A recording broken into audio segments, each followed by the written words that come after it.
in your food processor for crust, pie crust, you need to use it cold, and you cut it up in chunks. My flour, but I make sure I don't pack my flour. So whatever you have to, and I do that every time. It's even still got her less wet. than more on the flour, Jan says. Okay. It's all, you can tell it's all mixed together.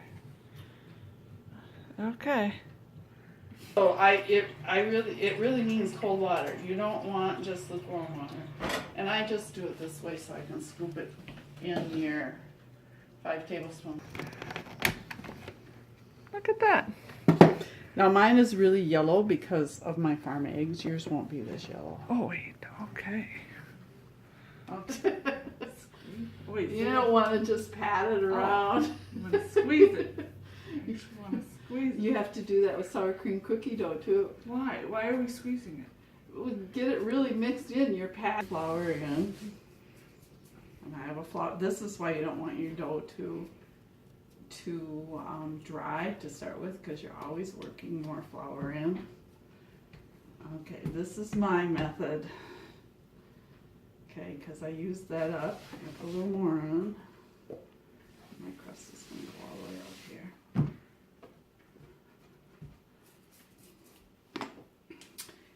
here. And roll. You cannot roll back and forth because you'll just wrap the dough around your rolling pin.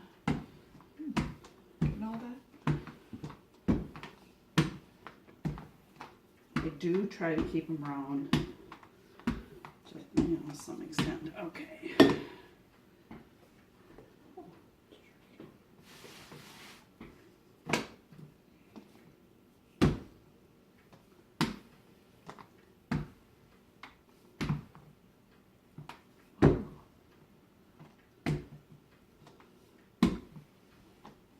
Now, you can get your crust too thin, and I've done that. I kind of do a feel. How do you know you got it too thin? Oh, really? So you're gonna be using the oven? No, you can. We aren't anywhere near oven yet. Okay.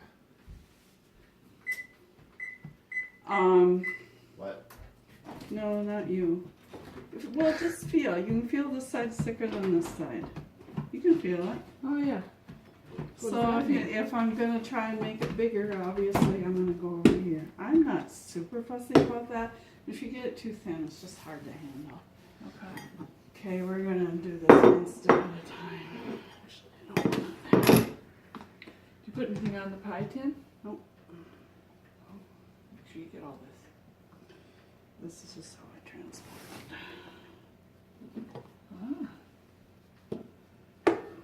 Now she makes it look so easy. Yeah, how long have I been doing this? I know, but And my husband told me for years, you can keep practicing. You're almost as good as your mom now. did you poke holes in it? Nope. No. Well, unless it's just gonna be a single crust. Then you poke holes. No. Poke holes if there is just one crust.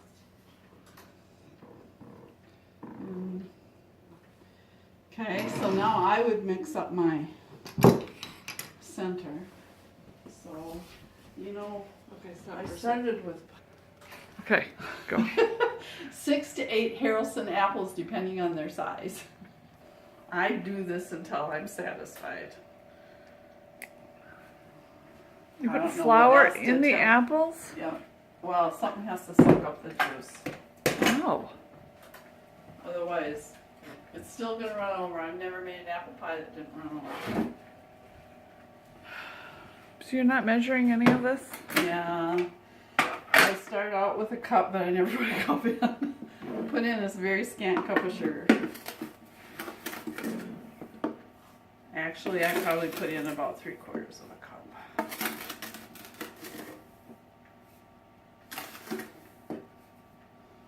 Because we like our pies tart. Neil approves of my pies and he wants them tart.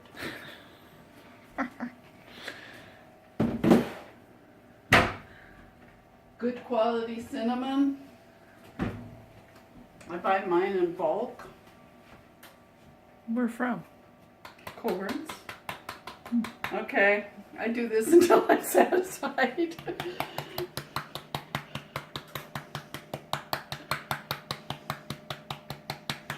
Now, I just bought some Vietnamese cinnamon and I'll have to use less of that because it's a lot stronger cinnamon. Aren't we like the only country that uses it as a sweetener I don't know. and sweet things? I think the rest of the world uses it as a spice. I don't know. This would be considered a spice. Yeah. But they use it like to spice things up, not to. And this is, obviously, I just mix it. Okay, say it again. I am not going to put the apples in until I have my top crust ready to go. You think you could scoop this in?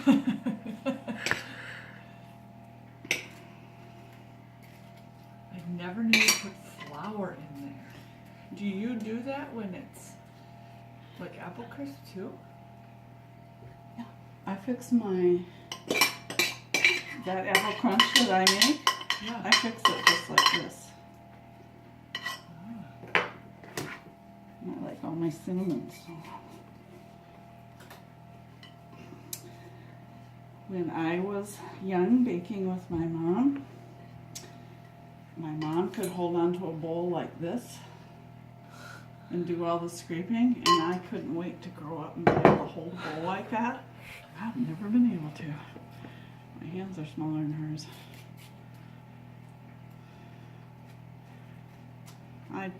This part really doesn't matter. You just do what you want. Okay, just pick it up now. Don't roll it anymore. Just pick it up.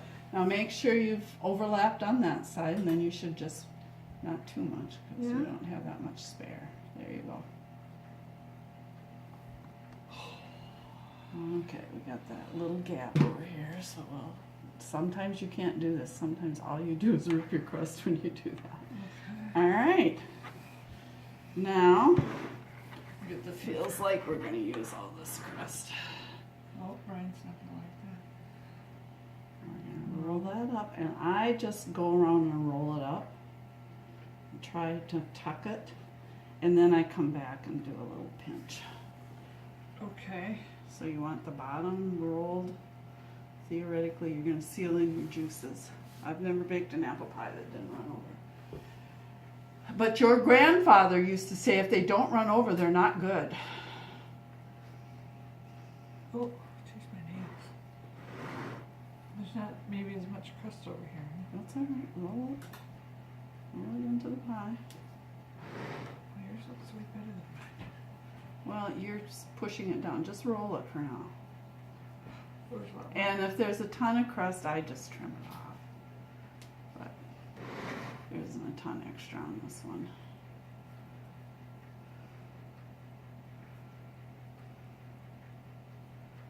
Yeah, I remember that was a big treat when we were growing up. Was the pie crust. Yep. Chase was little. He used to just ask me to make crust. He didn't care about the pie. He just wanted crust.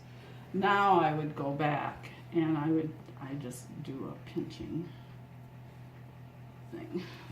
That's just all I do. It's every pie you've seen of mine for the last several years. Like that.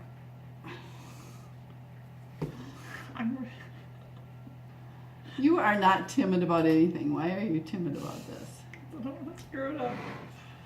Well, you're not going to screw it up at this point.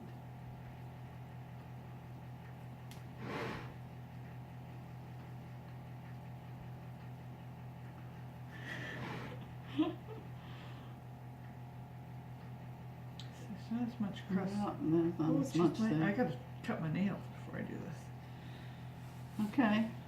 Sharp knife. I think I put it over there. Now, we're going to do grandma tradition. Sure. What's grandma tradition? Well, Well, you do it. okay. We'll watch. It's just the way my mom always did it. Well, that's so what I there's want. one longer one. So you're doing the back side of the knife. No, I'm doing the sharp Oh, side. you are doing the short side. Looks like the back side. Two shorter ones. And then one there. That's the way my mom's pies always looked. Gotta give it a vent. And that's all she did for vents. That's her vents. Huh. And that's always the way the top of my mouth. I've never done that. I just, that way when the foil gets, I save my foil, and when it gets all mucked up, I throw it away. So you put foil around. Just around here for the first, okay, you're gonna bake this for 10 minutes at 450. 10 minutes at 450. And 50 minutes at 350. Oh. So I set my timer after the initial, when we turned it down to 350, I set my timer for 30 to 40 minutes and then take the foil off. Okay. You getting all this? Okay. Take, so this can brown. With my frozen apples, it's usually not done in an hour. Mm. So I just stick a toothpick in there to see if my apples are soft. I don't like crunchy apple pie. No. So I just stick a toothpick in the vent to see if my apples are done. And with my frozen apples, they usually are not done in an hour. Okay. Did you get all that baking instruction? So I'm just taking tin foil. Yeah, it's longer. Oh no, you messed up your crust. Well, try not to. What can I say? Now, your dad would tell me which side to put in. I don't do that. I'm pretty sure I should have the dull side in. Just like that. So it doesn't have to be like really. No, it's just to protect. Otherwise, your crust edge gets super dark. Yeah. Before your pie is even thinking about getting done. Okay. So that's all there is to that. Okay. I just scrape off the excess.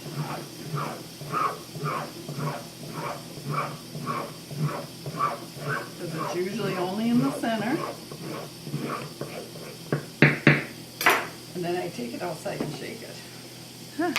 If the weather doesn't let me go outside, I gently shake it into the wastebasket. Until it gets too grody, and then I put it in the wash.